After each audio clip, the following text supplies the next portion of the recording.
बाहर से छोटी सुरंग, अंदर से आलीशान महल। एक छोटी सी सुरंग में 7 लोगों का बड़ा परिवार फटे पुराने कपड़ों में जमीन पर बैठा है। चारों तरफ टूटा फूटा सामान बिखरा हुआ था। सुरंग की दीवार पर दादाजी की तस्वीर टंगी थी, लेकिन उस पर कोई माला नहीं थी। पूरा परिवार आपस में बातें कर रहा था, तभी पड़ोस की 2 औरतें वहां आती हैं। अरे रेणुका बहन, कैसी कट रही है तुम लोगों की जिंदगी? ये लो, मेरे घर में आज थोड़ा एक्स्ट्रा खाना बन गया था तो सोचा तुम लोगों के लिए ले आऊं। हाँ रेणुका बेचारी, तुम्हारे पास तो ढंग का राशन भी नहीं होता। और सुनो, परसों मेरी भतीजी की शादी है, तुम सब परिवार वाले आ जाना। कम से कम एक दिन का अच्छा खाना तो नसीब होगा तुम लोगों को। हाय राम, तुम पड़ोसियों का ही तो सहारा है शालिनी बहन, वरना हम गरीबों को तो कोई पानी भी ना पूछे। भगवान तुम्हारा भला करे जो हमारी इतनी चिंता करती हो। बस बस अब रो मत, आ जाना टाइम से और पेट भर के खा जाना। पल्लवी और शालिनी टिफिन रखकर वहां से चली जाती हैं। उनके जाते ही गजेंद्र जल्दी से एक कोने से बड़ा सा डिब्बा निकालता है जिसमें पिज्जा और कोल्ड ड्रिंक है। गई वो भिखारन, लो भाई टूट पड़ो, पिज्जा ठंडा हो रहा है। माँ, बाबूजी, एक बात करनी थी। वो मैं और समीर ऑफिस में 2 लड़कियों को पसंद करते हैं। हम उनसे शादी करना चाहते हैं। क्या कहा? शादी? वो भी अपनी मर्जी की? तुम्हारा दिमाग तो ठीक है?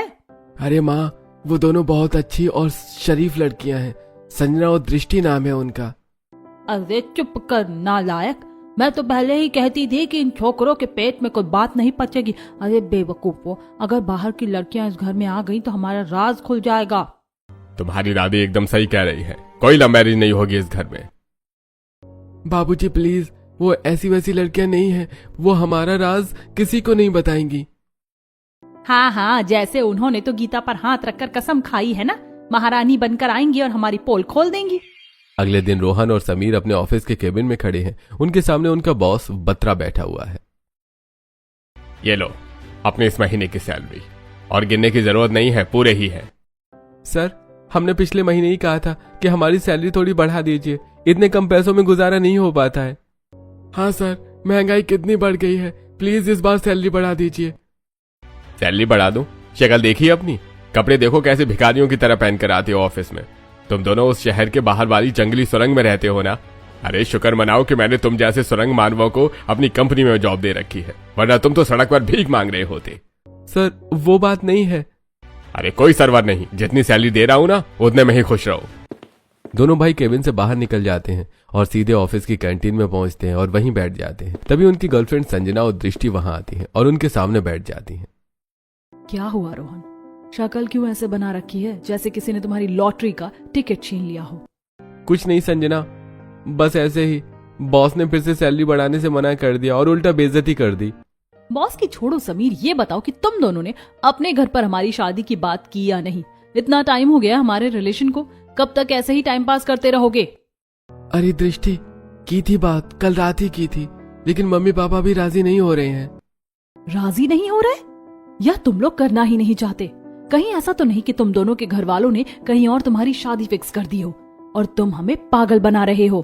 कैसी बातें कर रही हो संजना, ऐसा कुछ नहीं है। हमने अपने घर वालों को बहुत समझाया था, लेकिन वो मान ही नहीं रहे हैं। तो अब क्या करें हम? हमारे माता पिता हमारी शादी करने के पीछे पड़े हैं, कई रिश्ते आ चुके हैं हमारे लिए। तुम दोनों के चक्कर में हमने 2 अच्छे रिश्ते ठुकरा दिए हैं अभी तक। प्लीज दृष्टि, थोड़ा सा टाइम और दे दो, हम पक्का मना लेंगे उनको।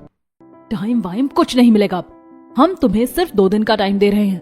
अगर 2 दिन में तुम्हारे घर वालों से बात नहीं हुई तो समझ लेना हमारा ये रिलेशन यहीं खत्म। दृष्टि और संजना गुस्से में वहां से चली जाती है। शाम का समय हो जाता है। सुरंग में रोहन और समीर झाड़ू लगा रहे थे। पूरा परिवार हैरान होकर उन्हें देख रहा था। अरे ओ श्रवण कुमार के जुड़वा भाइयों, आज सूरज पश्चिम से निकला है क्या? मेरे नवाब बेटे आज घर के काम क्यों कर रहे हैं? बहू, मुझे तो दाल में कुछ काला लग रहा है। अरे दादी, ये तो किसी को इम्प्रेस करने की निंजा टेक्निक चल रही है। अरे नहीं नहीं, ऐसा कुछ नहीं है। वो तो आज हमारा मन हुआ इसलिए हम सब ये सब कर रहे हैं। हाँ दादी, आज आप देखना, ऐसा खाना बनाएंगे कि आप उंगलियां चाटती रह जाओगी। रात का समय हो जाता है। सब लोग फटी चटाई पर बैठकर रोहन और समीर के हाथ का बना खाना खा रहे हैं। भैया, अब ये मक्खन लगाना बंद करो। मुझे पता है ये साफ सफाई और खाना बनाने का ड्रामा क्यों हो रहा है। ये सब अपनी उस मनपसंद शादी के लिए कर रहे हो ना तुम दोनों? हाँ माँ, तान्या सही कह रही है। देखो संजना और दृष्टि बहुत अच्छी लड़कियां हैं, एकदम शरीफ और संस्कारी। और सबसे बड़ी बात, वो दोनों किसी के मामलों में दखल नहीं देती। जो हमारा सीक्रेट है वो कभी इस सुरंग से बाहर नहीं आएगा।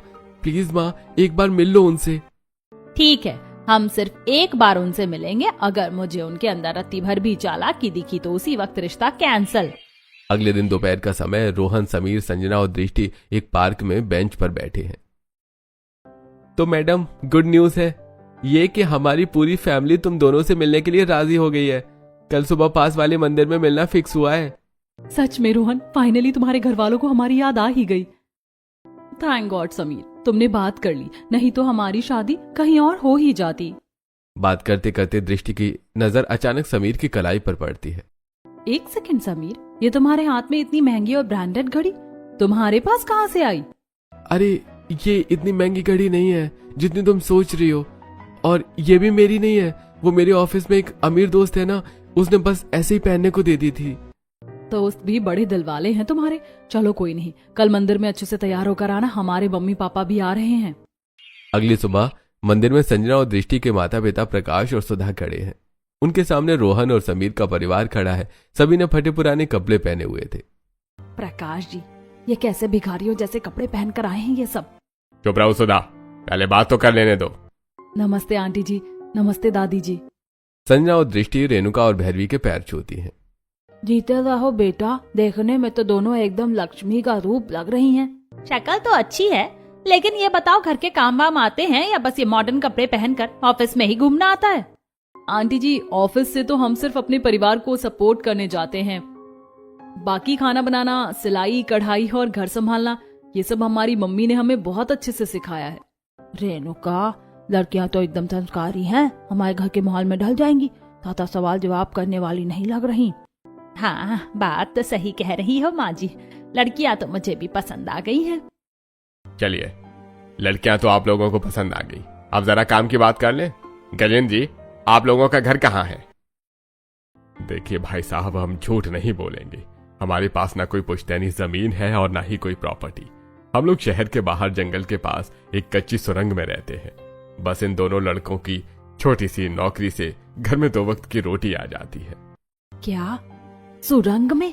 हे भगवान प्रकाश जी, मैंने कहा था ना ये लोग पक्के भिखारी हैं। आपकी हिम्मत कैसे हुई अपनी ये भिखारियों वाली शक्लें लेकर मेरे सामने आने की?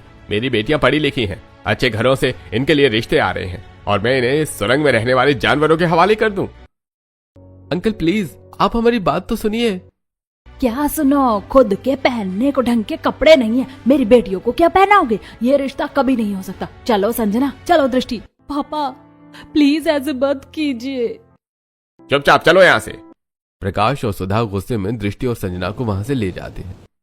हे भगवान, मैंने क्या सोचा था और क्या हो गया। प्रकाश और सुधा अपने घर के हॉल में खड़े हैं। उनके सामने संजना और दृष्टि बहुत गुस्से में खड़ी हैं। पापा मम्मी, आपने वहाँ मंदिर में उन लोगों की बेइज्जती क्यों की?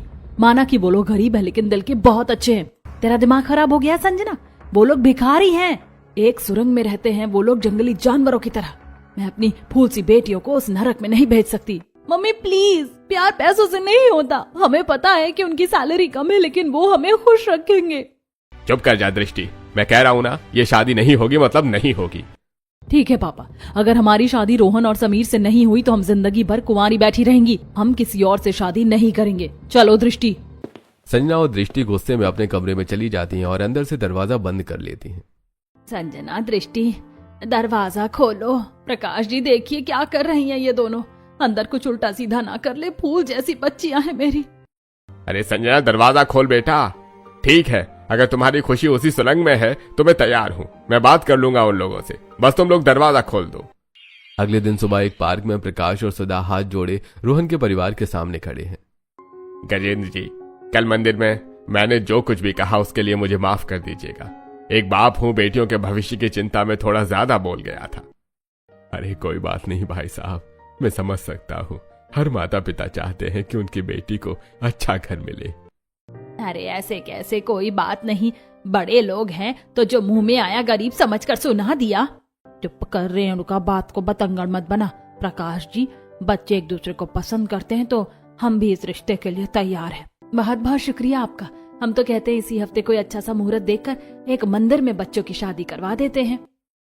थैंक यू अंकल, आप टेंशन मत लीजिए, हम संजना और दृष्टि को कभी रोने नहीं देंगे। अगले दिन मंदिर में संजना और दृष्टि की शादी हो जाती है। संजना और दृष्टि अपने पतियों के साथ उस सुनसान सुरंग के बाहर पहुंचती हैं। रोहन, ये इतने सारे जानवर यहाँ बाहर क्या कर रहे हैं? और ये सुरंग तो बाहर से बहुत डरावनी लग रही है। अरे डरो मत संजना, ये जानवर कुछ नहीं करेंगे, चलो अंदर चलते हैं। चारों सुरंग के अंदर आते हैं। अंदर एक कोने में मिट्टी का चूल्हा है और फर्श पर फटी पुरानी चटाइयां बिछी हैं। समीर, यहाँ तो ढंग से खड़े होने की भी जगह नहीं है और सोने के लिए बेड भी नहीं है। ये फटी हुई चटाइयां।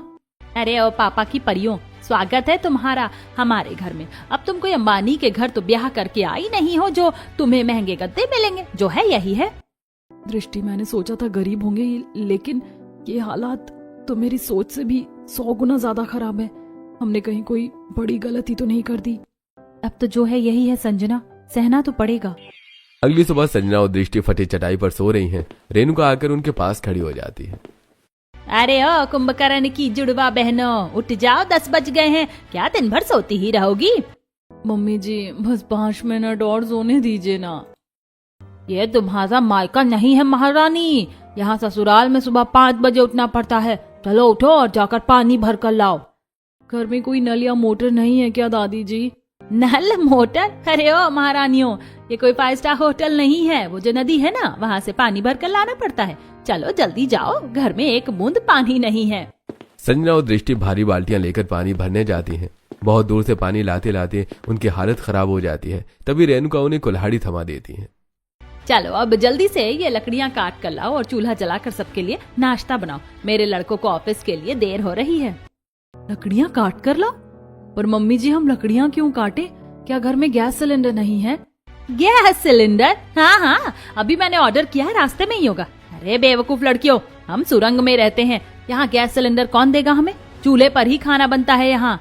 और वैसे भी गैस सिलेंडर खरीदने की हमारे पास पैसे नहीं है। संजना और दृष्टि कुल्हाड़ी को उठाती हैं और बाहर जाकर लकड़ियां काटने की कोशिश करती हैं। उनसे ठीक से लकड़ी नहीं कटती और जब वो चूल्हा जलाती हैं तो वो भी ठीक से नहीं जलता। संजना, मेरी तो आंखें जल रही हैं। ये धुएं में खाना कैसे बनता है यार? मुझसे तो ये रोटियां भी जल गई। मुझे क्या पता था लव मैरिज का ये अंजाम होगा। थोड़ा सा ही पोहा बना है, वो भी कच्चा पक्का है। रोहन और समीर तैयार होकर आते हैं। जल्दी जल्दी में वो पोहा खाते हैं और ऑफिस के लिए निकल जाते हैं। लो कर लो बात। नाश्ता बनाते बनाते हमारी कमर टूट गई और हमारे लिए तो एक निवाला भी नहीं बचा। रोहन और समीर के ऑफिस के जाने के बाद संजना और दृष्टि परेशान होकर जंगल में टहलने के लिए चली जाती हैं। यार दृष्टि, हमने जितना सोचा था हालात तो उससे भी ज्यादा खराब है। मुझे तो समझ ही नहीं आ रहा कि यहाँ सरवाइव कैसे करेंगे। वही तो ना, गैस है ना ढंग का वॉशरूम है। क्या हमने लव मैरिज करके कोई बहुत बड़ी गलती कर दी है? देख, जो होना था वो हो गया। अब पीछे नहीं हट सकते। हम दोनों मिलकर सब हैंडल कर लेंगे। धीरे धीरे सब ठीक हो जाएगा। हाँ संजना, तू सही कह रही है, हम एडजस्ट करेंगे। चल अब घर चलते हैं, वरना वो सासू माँ और दादी फिर ताने मारेंगी। दोपहर का समय हो जाता है। सुरंग में मुंह दिखाई की रस्म चल रही थी। बहुत बड़ी सुंदर है रेणुका, पर बेचारी गरीब घर में आ गई। ये लो, मैं तुम्हारे लिए थोड़ा आटा और दाल लाई हूँ। हाँ रेणुका, मेरी तरफ से ये तेल रख लो। हमें पता है तुम लोग को बहुत परेशानी होती है। जो थोड़ी बहुत मदद हो सकती है हम कर देते हैं। अरे तुम पड़ोसियों का ही तो सहारा है, वरना हम गरीबों का तो भगवान ही मालिक है। दृष्टि, देख रही है तू, लोग गिफ्ट में शगुन नहीं राशन देकर जा रहे हैं। इतनी बुरी हालत है इन लोगों की। यार यहाँ तो खाने के भी लाले पड़े हैं। रात का समय हो जाता है। संजना और दृष्टि एक ही फटी हुई चटाई पर सो रही थी। अचानक बाहर से जानवरों के चिल्लाने की आवाज आती है। रोहन, रोहन उठो ना, बाहर कोई जंगली जानवर है। मुझे बहुत डर लग रहा है। अरे संजना, सो जाओ, वो जानवर बहुत दूर हैं, अंदर नहीं आएंगे। समीर, तुम भी तो उठो यार। हमें तो गद्दे पर सोने की आदत है, इस चटाई पर तो नींद ही नहीं आ रही है हमें। दृष्टि प्लीज, यहाँ गद्दे नहीं है, थोड़ा एडजस्ट कर लो। लो कर लो बात। एक तो ये जानवर और ऊपर से ये खून पीने वाले मच्छर। अपने घर में तो मस्त एसी और कूलर की हवा में सोते थे। आज तो पूरी रात ऐसे ही जागना पड़ेगा, क्योंकि नींद तो नहीं आ रही है हमें। अगली सुबह संजना और दृष्टि सुरंग में झाड़ू लगा रही थी। तभी उनकी नजर तान्या पर पड़ती है। एक सेकेंड दृष्टि, उधर देख, तान्या के हाथ में क्या है? ओ माय गॉड, ये तो एप्पल का लेटेस्ट लैपटॉप है। घर में राशन के लिए पड़ोसियों से आटा मांगना पड़ रहा है और मैडम के पास लाखों रुपए का लैपटॉप है। तान्या, तुम्हारे पास इतना महंगा लैपटॉप कहाँ से आया? अरे भाभी, वो मेरा नहीं है, ये तो कंपनी वालों ने दिया है। जब मेरी तबीयत खराब होती है ना तो मैं घर से ही काम कर लेती हूँ। अच्छा, तुम्हारी वो छोटी सी कंपनी एक मामूली एम्प्लॉय को वर्क फ्रॉम होम के लिए इतना महंगा लैपटॉप देती है? अरे ओ महारानियों, झाड़ू लगा रही हो, यहाँ पंचायत बैठा रही हो? हाँ भाभी, अब कंपनी अच्छी है तो मैं क्या करूँ, आप झाड़ू लगाओ, मुझे काम करना है। कुछ देर बाद रेणुका एक पुरानी सी साड़ी पहनकर बाहर जाने के लिए निकल रही होती है। मम्मी जी, आप कहाँ जा रही हैं? अरे बहू, मेरी तबीयत थोड़ी ठीक नहीं लग रही है, इसीलिए सरकारी अस्पताल जा रही हूँ। रेणुका बाहर निकल जाती हैं। दृष्टि की नजर फटे हुए पर्स पर पड़ती है जो कि रेणुका का था। संजना, मम्मी जी तो अपना पर्स यहीं भूल गई। चल जल्दी से उन्हें देकर आते हैं। संजना और दृष्टि पर्स लेकर रेणुका के पीछे पीछे जाती हैं। कुछ समय बाद वो दोनों एक हाईवे के पास पहुंच जाती हैं। दृष्टि, वो देख, मम्मी जी उस चमचमाती हुई एसी कैब में बैठ रही हैं। वही तो, और इस पर्स में तो मुश्किल से 20 रुपए पड़े हैं। फिर उन्होंने इतनी महंगी कैब कैसे बुक कर ली? पहले वो एप्पल का लैपटॉप और अब ये एसी कैब। दाल में कुछ तो काला है। शाम का समय हो जाता है। रेणुका वापस आ चुकी थी। आ गई मम्मी जी। तो बताइए, उस एसी वाली कैब में मजा आया या नहीं? कैब? कैसी कैब? मैं किसी कैब वैब में नहीं गई थी। मम्मी जी, हम दोनों ने अपनी इन्हीं आंखों से हाईवे पर एक बड़ी सी एसी कैब में बैठते हुए देखा है आपको। अरे हाँ, वो कैब तो एक भला आदमी ही चला रहा था। मैं धूप में पैदल चल रही थी और मुझे चक्कर आ रहे थे, तो उस भले कैब वाले ने तरस खाकर मुझे बिठा लिया। इसमें इतना दिमाग लगाने की क्या जरूरत है? जरूरत कैसे नहीं है रेणुका, ये आजकल की पढ़ी लिखी बहुएं हैं, मायके से और कुछ तो सीख कर आई नहीं, बस सास की जासूसी करना सिखाया है इनकी माँ ने। कुछ तो बहुत बड़ा झोल है। अगली सुबह सुरंग के बाहर तान्या हाथ में एक बड़ी सी काली पॉलीथिन लेकर जा रही होती है कि तभी संजना और दृष्टि उसे देख लेती हैं। अरे तान्या, इतनी सुबह सुबह ये कहाँ जा रही है? कहीं नहीं भाभी, वो बस कचरा फेंकने जा रही थी। अगर यहाँ पास में फेंकेंगे तो हवा से उड़कर सारा कचरा वापस अपनी सुरंग में ही आ जाएगा ना। अरे तुम ननद हो हमारी, तुम क्यों कचरा फेंकोगी? लाओ ये पॉलिथीन हमें दे दो, हम दोनों वैसे भी बाहर टहल नहीं जा रहे थे, हम फेंक देंगे। अरे नहीं नहीं भाभी, आप लोग रहने दो, मेरे हाथ गंदे हो गए, मैं खुद ही फेंक आऊंगी। संजना और दृष्टि जबरदस्ती पॉलिथीन ले लेती हैं और आगे बढ़ जाती हैं। तभी रास्ते में एक झाड़ी से टकराकर वो पॉलिथीन फट जाती है और सारा कचरा वहीं फैल जाता है। दृष्टि, ये सब क्या है? ओ माय गॉड संजना, ये डोमिनोज के पिज्जा के डब्बे, ये चॉकलेट के रैपर और ये इतनी महंगी नाइट क्रीम की खाली डिब्बियां। जिस घर में हम सूखी रोटी खा रहे हैं वहां ये अमीरों वाला कचरा कहां से आ गया? संजना और दृष्टि उस फटी हुई पॉलिथीन को लेकर वापस सुरंग में आती हैं और तान्या के पास जाती हैं। रेणुका और गजेंद्र भी वहीं खड़े हैं। तान्या, अब जरा हमें समझाओगी कि इस कचरे में ये पिज्जा और महंगी क्रीम के डब्बे कहां से आए हैं? अरे भाभी, वो पॉलिथीन मेरी थोड़ी है, मतलब मैं तो बस एक खाली पॉलिथीन बाहर से उठा कर लाई थी ताकि घर का कचरा डाल सकूं। मुझे क्या पता था उसमें पहले से ही सब अमीरों वाला कचरा भरा हुआ है। अच्छा, मतलब तुम इतनी बड़ी पॉलिथीन बाहर से लाई, उसमें पहले से कचरा था और तुम्हें ये पता भी नहीं चला कि पॉलिथीन में पहले से ही कचरा है? बकवास मत कर महारानी, मेरी भोली बच्ची को डरा रही है। अब गरीबों की किस्मत में पिज्जा नहीं है तो क्या पिज्जा का खाली डब्बा भी नहीं छू सकते हम? अरे बहुओ, तुम किस तरह कचरे के पीछे पड़ गई हो? दृष्टि, ये पूरा परिवार मिलकर हमें बेवकूफ बना रहा है। ये पक्का हमसे कोई बहुत बड़ा राज छुपा रहे हैं। दोपहर का समय हो जाता है। सुरंग के एक कोने में संजना और दृष्टि एक छोटे से टूटे शीशे में अपना चेहरा देखकर दुखी हो रही थी। यार संजना, मेरी स्किन देख, यहाँ आकर तो हमने मेकअप करना भी छोड़ दिया है। मेरे पास तो एक नॉर्मल कोल्ड क्रीम खरीदने के भी पैसे नहीं बचे हैं। कैसे भिखारी जैसी शक्ल हो गई है मेरी। दृष्टि, एक सेकेंड, तान्या के सामान में कुछ चमक रहा है, रुक मैं देखती हूँ। संजना और दृष्टि तान्या के सामान के पास जाते हैं और एक बहुत ही महंगी ब्रांडेड क्रीम का नया डिब्बा बाहर निकालती है। तभी तान्या वहां आ जाती है। तान्या, ये इतनी महंगी क्रीम का डब्बा तुम्हारे पास कहाँ से आया? तुम्हारे भाई तो पाई पाई को मोहताज है। अरे भाभी, आप मेरा सामान क्यों चेक कर रही हो? और ये क्रीम मेरी नहीं है, वो मेरे ऑफिस में एक बहुत अमीर फ्रेंड है ना, उसने मुझ पर तरस खाकर दे दी थी। तरस खाकर दी थी? तान्या, ये डब्बा एकदम नया है और सील बंद है। कोई तरस खाकर इतनी महंगी और नई चीज क्यों देगा? अरे मुझे क्या पता, उसने दे दी तो मैंने ले लिया। आप लोग मुझ पर ही शक करती रहती हो। अगले दिन संजना और दृष्टि के माता पिता प्रकाश और सुधा सुरंग में अपनी बेटियों से मिलने आते हैं। संजना दृष्टि ने फटे पुराने कपड़े पहने थे। हाय राम, मेरी फूल जैसी बच्चे हो कि क्या हालत कर दी है इन लोगों ने। संजना, ये कैसे फटे हुए और मैले कपड़े पहने तूने? मैंने तो पहले ही कहा था सुधा, ये लव मैरिज सबसे बड़ी गलती है। इन भिखारियों ने मेरी बेटियों को भी अपने जैसा भिखारी बना दिया है। चलो लड़कियों, अपना सामान उठाओ, हम अभी के अभी यहाँ से जा रहे हैं। नहीं पापा, हम आपके साथ वापस नहीं जाएंगे। हमने अपनी मर्जी से शादी की है, हम उन्हें इस हालात में छोड़कर नहीं जा सकते। हाँ पापा, हम एडजस्ट कर रहे हैं ना, हम यहीं रुकेंगे अपने ससुराल में। अरे डायन, कैसा जादू कर दिया तूने मेरी बेटियों पर, जो इस नरक में भी रहने को तैयार है। भगवान कभी माफ नहीं करेगा तुम लोगों को। अपनी जुबान संभाल कर बात कीजिए प्रकाश जी। हमने आपकी बेटियों को जबरदस्ती नहीं रोका है, वो अपने पतियों के प्यार की वजह से यहाँ रुकी है। अगर ये दोनों जाना चाहती हैं तो शौक से जा सकती हैं। अरे तुम लोगों के तो दिमाग खराब हो गए हैं लड़कियों। चलो इसी सुरंग में जानवरों की तरह। आज के बाद हम कभी तुम्हारी शक्ल देखने नहीं आएंगे। प्रकाश और सुधा गुस्से में वहां से चले जाते हैं। अगली सुबह का समय है। संजना और दृष्टि सुरंग से दूर नदी के किनारे बाल्टियों में कपड़े लेकर कपड़े धोने आई थी। दोनों साथ मिलकर कपड़े धो रही थी। यार दृष्टि, मेरे तो हाथों में छाले पड़ गए। ये फटे पुराने कपड़े धोते धोते वॉशिंग मशीन की आदत थी और यहाँ धोबी घाट खोल लिया है। संजना, 1 मिनट जरा इधर देख। समीर की शर्ट को ध्यान से देख। क्या देखूं? फटी हुई तो है, इसमें नया क्या है?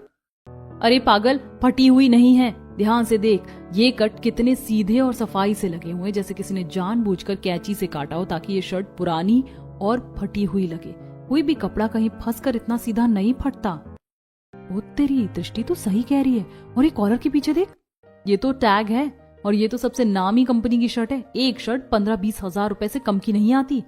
जिन लोगों के घर में खाने के लिए ठीक से पैसे नहीं है, उनके पास इतने महंगे कपड़े कहाँ से आए? रात हो जाती है, सब सो चुके हैं, पर संजना और दृष्टि, रोहन और समीर जाग रहे हैं। संजना और दृष्टि रोहन और समीर को शर्ट दिखा रही हैं। रोहन बाबू, जरा अपनी इस महंगी शर्ट का राज खोलेंगे? या इसके लिए भी कोई तरस खाने वाला फरिश्ता आसमान से उतरा था? अरे ये तो मेरे बॉस ने दी थी। वो क्या है ना, बॉस के कपड़े पुराने हो गए थे तो उन्होंने मुझे दे दिए पहनने के लिए। अच्छा, और बॉस ने तुम्हें कपड़े कैंची से काट कर दिए थे? समीर, ये जो कट लगे हैं ना, ये बिल्कुल सीधे हैं। हमें बेवकूफ समझना बंद करो। सच सच बताओ कि तुम लोगों के पास इतने महंगे कपड़े कहाँ से आए? दृष्टि, तुम सीआईडी सीरियल बहुत देखती हो। वो हम एक दिन कंस्ट्रक्शन साइट के पास से आ रहे थे ना, तो वहां सरियों में फंसकर शर्ट कट गई थी। अब सरिये से तो ऐसे ही कटेगी ना।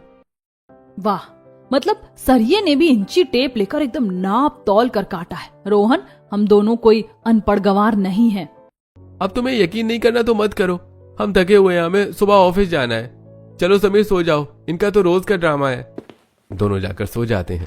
कुछ समय बीत जाता है। रात को दृष्टि को बहुत तेज बुखार आ जाता है। उसकी हालत देखकर सभी लोग परेशान हो जाते हैं। दृष्टि, आगे खोल। मम्मी जी, इसका शरीर तो आग की तरह तप रहा है। प्लीज इसे डॉक्टर के पास ले चलिए। अरे तू रोना बंद कर बहू। डॉक्टर के पास जाने के पैसे कहाँ हैं हमारे पास? रेणुका एक छोटे से डिब्बे में से एक मेडिसिन निकाल कर लाती है। ये ले, ये गोली इसे पानी के साथ खिला दे, अभी 10 मिनट में बुखार उतर जाएगा। संजना वो दवाई दृष्टि को खिला देती है और कुछ ही देर में दृष्टि का बुखार एकदम गायब हो जाता है। अगली सुबह संजना सुरंग की सफाई कर रही थी, तभी उसे वो दवाई का खाली रैपर मिलता है जो रात को दृष्टि ने खाई थी। क्या? ये तो विदेशी दवाई है। ये तो इंडिया में मिलती ही नहीं है और इसका एक पत्ता हजारों रुपए का आता है। क्या कर रही है बहू? जल्दी झाड़ू लगा। मम्मी जी, ये विदेशी और इतनी महंगी दवाई आपके पास कहाँ से आई? कल रात तो आप कह रही थी कि आपके पास डॉक्टर के पैसे नहीं हैं। अरे वो तो मैं पिछले महीने सरकारी अस्पताल गई थी ना, तो वहाँ डॉक्टर ने मुफ्त में दे दी थी। मुझे क्या पता विदेशी है या देसी। सरकारी अस्पताल में ये दवाई नहीं देते मम्मी जी। अरे मैंने कहा ना कि डॉक्टर ने दी थी, क्यों ज्यादा दिमाग लगा रही है? चलिए माँ जी, उस बात को छोड़ते हैं। मुझे एक बात और समझ में नहीं आ रही है, ये दादाजी की फोटो पर कोई माला क्यों नहीं है? और दादी जी भी ऐसे ही रहती हैं जैसे, मेरा मतलब है ना वो सिंदूर लगाती हैं ना मंगलसूत्र पहनती हैं। अगर दादाजी नहीं है दुनिया में तो माला क्यों नहीं है? तभी वहां भैरवी जी आ जाती हैं। जुबान पर लगाम लगा महारानी। तो इस घर की बहू है या कोई जासूस जो हर बात का सबूत चाहिए तुझे? मेरे पति की फोटो पर माला हो या ना हो, मैं सिंदूर लगाऊं या ना लगाऊं, इससे तेरा क्या लेना देना? सही कह रही है माँ जी, हमने इसके मायके के तो कभी सवाल नहीं उठाए। चुपचाप अपना काम कर, घर के मामलों में ज्यादा दिमाग मत दौड़ा। ये बोलकर रेणुका और भैरवी वहां से चली जाती हैं। शाम का समय हो जाता है। संजना और दृष्टि चूल्हे के पास बैठी चाय बनाने की तैयारी कर रही थी। यार संजना, चाय पत्ती तो बिल्कुल खत्म हो गई है, जरा वो पीछे वाला डब्बा देना, शायद उसमें कुछ हो। ये क्या है, इतनी अच्छी पैकिंग? ये कोई आम चाय पत्ती नहीं है दृष्टि, ये इम्पोर्टेड इंग्लिश टी है। एक डब्बा 2000 से कम का नहीं आता है। देख, सील भी एकदम नई है। तभी वहां गजेंद्र आ जाता है। अरे अरे, ये डिब्बा तुम लोगों ने कहां से निकाल लिया? लाओ इसे इधर दो। बाबूजी, घर में दाल खरीदने के पैसे नहीं हैं और आप लोग इतनी महंगी विदेशी चाय पत्ती पी रहे हैं। अरे बहू, तुम लोग भी ना। ये तो मैं कबाड़ी वाले से खाली डिब्बा लाया था। इसके अंदर तो वो 10-20 रुपए वाली लोकल चाय पत्ती भरी है। मुझे डब्बा अच्छा लगा तो ले आया बस। अच्छा बाबूजी, कबाड़ी वाला सील पैक डब्बे देने लगा आजकल, और अंदर लोकल चाय पत्ती है, ये तो हमने देखा ही नहीं। अरे तुम औरतों की तो पंचायत ही खत्म नहीं होती। लो 10 रुपए और बाजार से जाकर चाय पत्ती ले आओ, मेरा सिर मत खाओ। गजेंद्र वो डिब्बा लेकर वहां से चला जाता है। रात का समय हो जाता है। सब लोग सो चुके थे। संजना और दृष्टि अपनी छोटी सी चटाई पर लेटी हुई थी। संजना, मुझे तो अब इन लोगों से डर लगने लगा है। महंगे कपड़े, महंगी दवाई, विदेशी चाय पत्ती और सबसे बड़ी बात दादाजी की वो तस्वीर। ये लोग कुछ तो छुपा रहे हैं। मुझे भी लगता है ये घर वाले हमसे बहुत बड़ा राज छुपा रहे हैं। दोनों सोचते सोचते सो जाती हैं। कुछ समय बीत जाता है। तभी दृष्टि की नींद खुलती है। वो देखती है कि एक कोने में दादी बैठी हैं। संजना, उठना, उधर देख दादी को। ओ तेरी, ये दादी ने आंखों पर इतना महंगा चश्मा कब से लगा लिया, और ये क्या चबा रही हैं? तभी दोनों भैरवी के पास जाती हैं। दादी जी, आधी रात को आप काजू बादाम खा रही हैं और ये चश्मा कहाँ से आया? अरे वो बहुओं, तुम लोग सोई नहीं अभी तक? ये चश्मा तो मैं कल मंदिर गई थी ना, वहाँ एक बहुत भले आदमी ने दान में दिया। अच्छा, और ये महंगे काजू बादाम भी किसी भले आदमी ने आपको दिए होंगे? हाँ, उसने कहा कि बुढ़ापे में सेहत बनी रहेगी, इसीलिए मैंने रख लिए। संजना, अब तो 100% यकीन हो गया कि इस सुरंग में कोई बहुत बड़ा झोल है। 2 दिन बीत जाते हैं। संजना और दृष्टि तैयार होकर सुरंग के बाहर खड़ी हैं। दृष्टि, तान्या का बर्थडे आज। हमने जो थोड़े बहुत पैसे ऑफिस की सैलरी से बचाए थे, उससे उसके लिए कोई अच्छी सी ड्रेस ले आते हैं। हाँ संजना, और थोड़ा बहुत घर का राशन भी ले आएंगे। दोनों बहुएं वहां से चली जाती हैं। उन दोनों के जाते ही सुरंग के एक कोने में जहां पर पर्दा टंगा है, उस पर्दे के पीछे एक पुराना दरवाजा है, जिसे खोलने के बाद एक बड़ी सी चट्टान है, जिसे खिसकाने पर अंदर का सीक्रेट महल खुल जाता है। लेकिन जल्दबाजी में वो पर्दा खुला छोड़ देते हैं। शिट संजना, मैं तो अपना वो पैसों वाला पर्स सुरंग में ही भूल गई। उसी में सारे पैसे थे। तू भी ना दृष्टि, अब चल जल्दी वापस चलकर लेकर आते हैं। संजना और दृष्टि वापस सुरंग में आती हैं। वहां कोई नहीं है। तभी उनकी नजर उस खुले हुए सीक्रेट दरवाजे पर पड़ती है। दोनों उस दरवाजे के अंदर चली जाती हैं। अंदर एक बहुत बड़ा आलीशान महल की तरह दिखने वाला घर था। सामने एक बड़ी सी डाइनिंग टेबल पर पूरा परिवार अच्छे कपड़ों में बैठकर पिज्जा और पास्ता खा रहा था। मम्मी जी, बाबूजी, ये सब क्या है? बहुआ, तुम लोग तो बाजार गई थी ना, इतनी जल्दी कैसे लौट आई? ये सब क्या है? आप लोग हमें कुछ समझाएंगे? रोहन, तुम भी मिले हुए थे इस धोखे में। हमने तुम्हारे लिए अपने माँ बाप से झगड़ा किया, चूल्हे पर रोटियां बनाई, और तुम लोग यहाँ इस महल में पिज्जा खा रहे हो। शांत हो जाओ बहू, इसमें मेरे बच्चों की कोई गलती नहीं है। ये सब मैंने और तुम्हारी दादी ने प्लान किया था। क्यों बाबूजी, क्या दुश्मनी थी आपकी हमसे? दुश्मनी नहीं, मजबूरी है बहू। वो बाहर दीवार पर टंगी फोटो देखी है ना दादाजी की? वो इस शहर के बहुत बड़े सोने के तस्कर थे। 30 साल पहले पुलिस ने उन्हें पकड़ लिया और आज भी वो जेल में अपनी सजा काट रही है। हाँ बहू, कानून ने हमें तो क्लीन चिट दे दी थी, लेकिन ये जो आलीशान महल तुम देख रही हो, ये हमने अपनी खून पसीने की मेहनत से बनाया है, उस स्मगलिंग के पैसों से नहीं। अगर हम दुनिया के सामने इस महल में रहते तो समाज और पुलिस यही सोचते कि हमने दादाजी के 2 नंबर के पैसों में से ये सब खड़ा किया है। कानून और दुश्मन हमें चैन से नहीं जीने देते, इसलिए हमने दुनिया की नजरों में भिखारियों की तरह उस सुरंग में रहने का प्लान बनाया। सच्चाई जानने के बाद संजना और दृष्टि का गुस्सा शांत हो जाता है। बाबूजी, हमें आपके पास्ट से कोई फर्क नहीं पड़ता, पर आपको हमें सच बता देना चाहिए था। हम इस परिवार की बहुएं हैं, कोई बाहर वाली नहीं जो ये सच सबको बता देते। हम मानते हैं हमें बहुत गुस्सा आया, लेकिन अब जब सच सामने आ ही गया है तो हम इस सिचुएशन को हैंडल कर लेंगे। हम आपके राज को कभी बाहर नहीं जाने देंगे। मेरी बच्चियों, मैंने तो सोचा था तुम लोग पुलिस को फोन कर दोगी। सच में तुम दोनों इस घर की असली लक्ष्मी हो। मुझे माफ कर दो जो मैंने तुम्हें इतने ताने मारे। तो क्या अब हम सब मिलकर पिज्जा खा सकते हैं? और वैसे भी आज मेरा बर्थडे है, आज तो हम सब लोग पार्टी करेंगे। हाँ हाँ, आ जाओ मेरी बहुओं, आज से तुम्हें भी चूल्हा फूकने की जरूरत नहीं है। आराम से इसी महल में रहो, बस दुनिया के सामने हमारा वो गरीब वाला नाटक चालू रहेगा। पूरा परिवार उस डाइनिंग टेबल पर एक साथ बैठता है और सब हंसते हुए एक साथ पिज्जा खाते हैं।